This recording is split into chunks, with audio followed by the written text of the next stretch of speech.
Before I jump into this episode, I just want to address something that happened in the last episode. I was trying to sign the Legion of Doom, the Road Warriors. I told you all about it. And then after I sort of finished filming, I thought I'd just, have another quick look. And I realised that Animal was injured for 2 years. So I kind of scrapped that idea. We won't be signing the Legion of Doom. I love the Legion of Doom. I would like to sign them, but I am not going to pay a full 3-year wage to a guy who's going to be injured for 2 of those 3 years.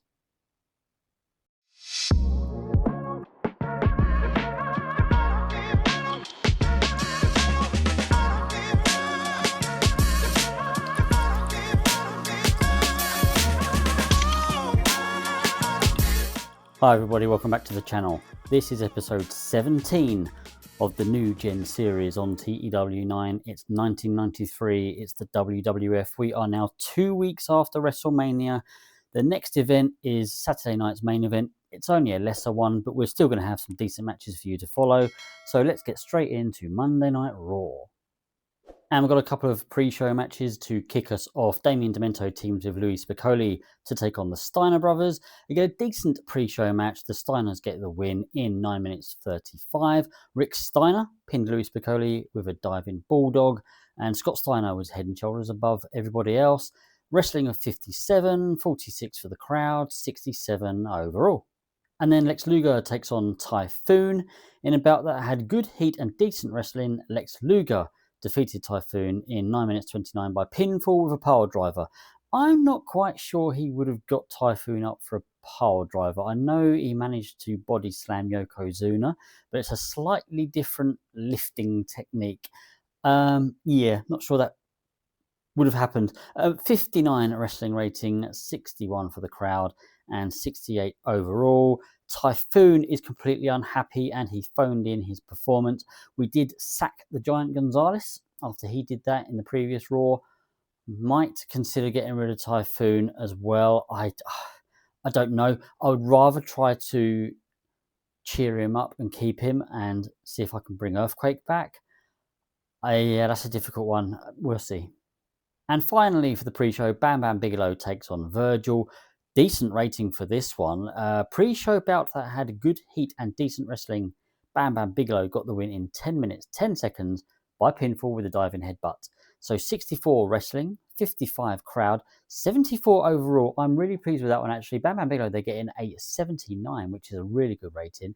So let's just head into the main show. And Jim Ross and Jerry Lawler open us up. And they basically talk about what we'll see tonight. Mr. Perfect will take on Crush, the man who recently turned on his friend Randy Savage. Marty Jannetty and Papa Shango face off. And Yokozuna is also in ring action tonight, plus much more. Some green there, and it's a really good start, 73. Let's head into the main match. IRS takes on Tatanka. I wanted to start us off strong. It was between this and another match. The other match I've decided to have a little bit later. I don't think we would have got quite as good reaction out of it. So yeah, I wanted to start us off pretty good after we had a terrible one a couple of weeks ago. So we've got a good match here. Tatanka defeated Owen R. Shyster in 12 minutes 13 by pinfall with an Indian death drop.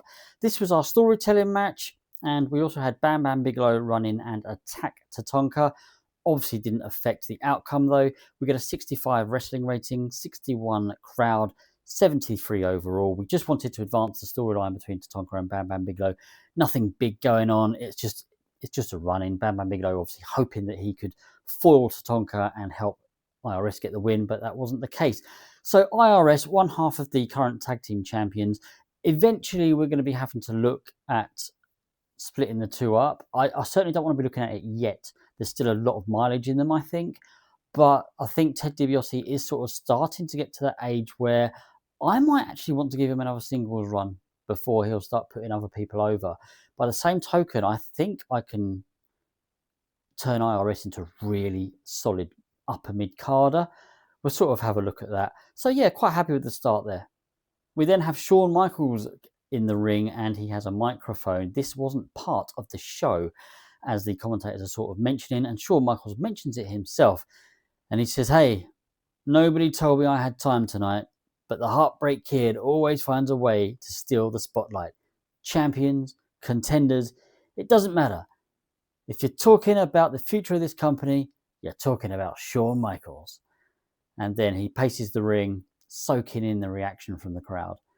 And he continues, everybody back there's got an opinion. Everybody's got a plan. But when it comes down to it, I'm the one who shows up when it counts. I don't wait for opportunities, I take them. And whether it's tonight, next week, or 6 months from now, the story is always the same. And then he leads into the hard camera and he says, this ring, this spotlight, it's home. And sooner or later, everyone's going to have to deal with the Heartbreak Kid. And that is the end. I managed to actually get a really good, it actually finished within the box. So yeah, happy with that. 81 segment here. Really pleased with this one. We just wanted to use, I had a couple of minutes spare and I just wanted to get Shawn Michaels on a self promo really. He's not involved in a storyline at the moment. That will change soon, of course, but you can't ignore the Intercontinental Champion. You can't ignore Shawn Michaels. Then we've got Kamala taking on Yokozuna. So a couple of big guys, but we did actually have Yokozuna dominate this one.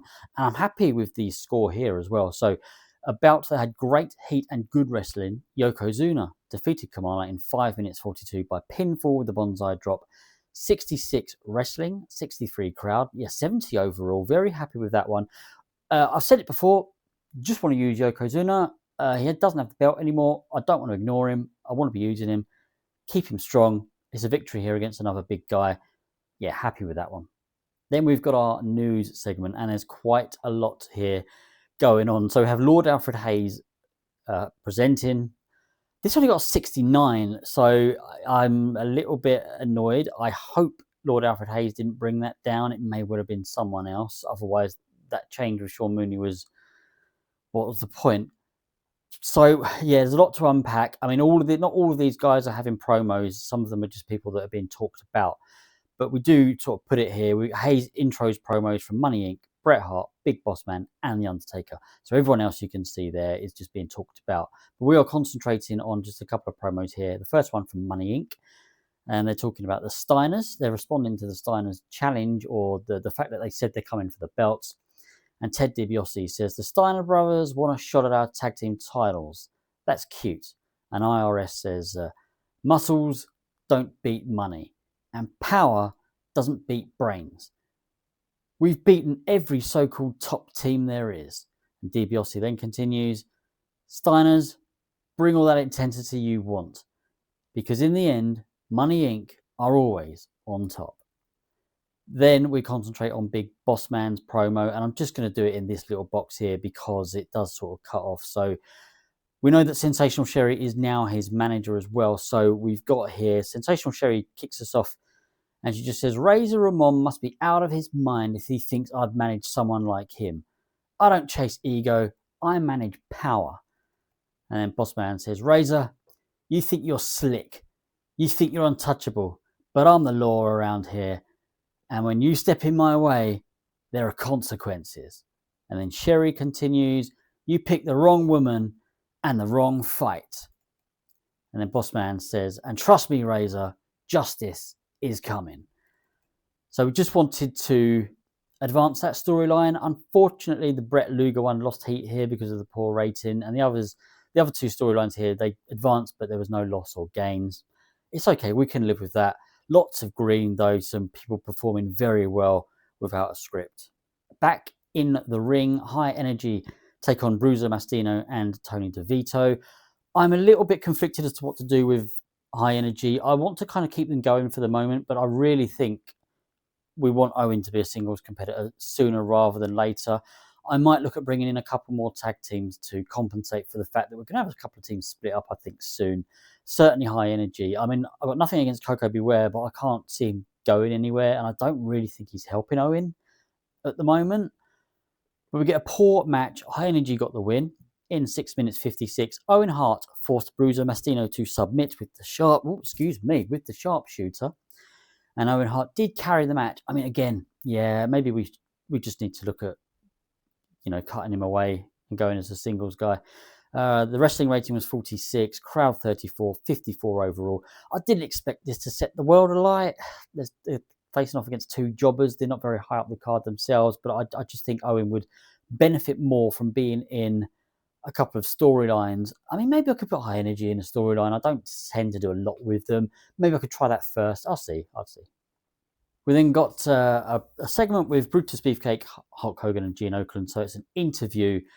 Gene Okerlund interviews the Megamaniacs. And we've got, ladies and gentlemen, I'm joined right now by the Megamaniacs, Hulk Hogan and Brutus, the Barber Beefcake. And then Hogan says, I don't know why the formatting, I type it out in Word and then cut and paste. And so I don't know why the formatting sort of messes up sometimes. And I also wrote Hohan here. So Hohan says, Mean Gene, when the Megamaniacs step into the ring, it's all about friendship, loyalty, and running wild, brother. Me and the Barber go way back. And when we team up, nobody's safe. And then Beefcake continues, that's right, Gene. The Megamaniacs aren't here for talk. We're here to make a statement. Tag teams, guys who go it alone, anybody in our path, we're ready. And then Hogan finishes off by saying, so get used to it, dude. The Megamaniacs are here to stay, and we're just getting started. And then Hogan poses with Beefcake as he sort of snaps his shears. The segment ends. Yeah, just sort of solidify the fact that they're a tag team. I do have a couple of plans for Hogan to have a couple of storylines still on his own. Beefcake will be there in the background to even numbers up. That might give you an idea who he could be coming up against. Yeah, so we get an 85 for this segment as well, so very pleased with that one. Beefcake was underwhelming, and Hogan was very poor trying to improvise dialogue. Okay. Yeah, 85, pleased with that. We then got a video promo of Razor Ramon. Didn't use him elsewhere on the card. Had a couple of minutes to spare. Let's have a good old-fashioned hype video. So it's just video Razor Ramon. Gets a 70, though. Marty Jannetty takes on Papa Shango. This is the match I considered opening us up. And you know what? It wouldn't have actually done that bad. 75 is pretty decent. So we had good heat and decent wrestling. Papa Shango defeated Marty Jannetty in 9 minutes, 6 seconds by pinfall with the Voodoo Driver. During the match, we also had Brian Knobbs distract Shango and Jerry Sags also distract Shango. So they've come down. Last week, Shango sort of said about how he cursed the Nasties. So they've come down to sort of get a couple of answers. Oh, look, there's Shango. They go down there, they're sort of pointing at him and asking him, questions, what do you think you're doing? What's all this about? Doesn't affect Shango's performance. Still goes on to win the match. We get a 64 wrestling. The crowd was 60 and 75 overall. That's decent, and hopefully that will. It hasn't improved the story. It has advanced. Last time I thought we advanced it or started it in the last episode, but it still had an unknown rating. Hopefully we've got something here. Hopefully 75 is giving it something decent as well. There is more to come post-match as the Nasty Boys point at Papa Shango in anger. Shango raises his arms and appears to draw on some form of power. The Nasty Boys then appear to be choking, and there's nothing interfering with them. So they're literally just on their own. There's nothing around them. No one's touching them, but they're choking. And then they sort of fall to the floor, fall to the ground, and they start to convulse. Obviously some sort of curse going on here. Then the lights go out for several seconds, and when they come back on, there is no sign of the Nasty Boys. They've just vanished. So we get a 66, which is not great. This was a three-parter. The storyline's advanced. It doesn't say it's lost or gained. I don't know where we are at the moment with this one. I'm going to have a look after the show. Our main event. This is decent. Crush takes on Mr. Perfect in a bout that had fantastic heat and great wrestling. Crush defeated Mr. Perfect in 15 minutes 4 by submission with the cranium crush after interference from Doink the Clown. During the match, we also had Adam Bomb run in to attack Perfect. I wouldn't have preferred a submission here. That's kind of a shame. But I guess there was still interference, and Mr. Perfect was obviously just even more worse for wear than expected, and he just couldn't carry on. Submitted. I wouldn't normally want Mr. Perfect to go down to a submission like that. That's just me not choosing pinfall, I guess. But we get a 73 wrestling rating, 70 crowd, 81 overall. The storyline has gained heat. Both storylines, Mr. Perfect and Doink, and also Crush with Adam Bomb versus Randy Savage. Yes, it hasn't written it here. I did have Randy Savage come down to ringside to sort of even up the numbers. Just, he probably knew that Adam Bomb was going to get involved somewhere along the line. I don't know what these changes are. Oh, it's his gimmick. So yeah, he's currently got a gimmick of super strong. And I'm just changing it to like a disgruntled monster, because he was disgruntled that he wasn't getting the limelight. He's now turned heel. Yeah, so we'll change that. And oh yes, we also used the gimmick idea, which was a success. So yeah, very pleased with that. But it gets an initial rating of poor. Not sure I understand that one. Adam Ryland, if you're watching, with the gimmick creative what's it was a success, but the gimmick came out as poor. That's really unfortunate. Hopefully it won't do too much harm.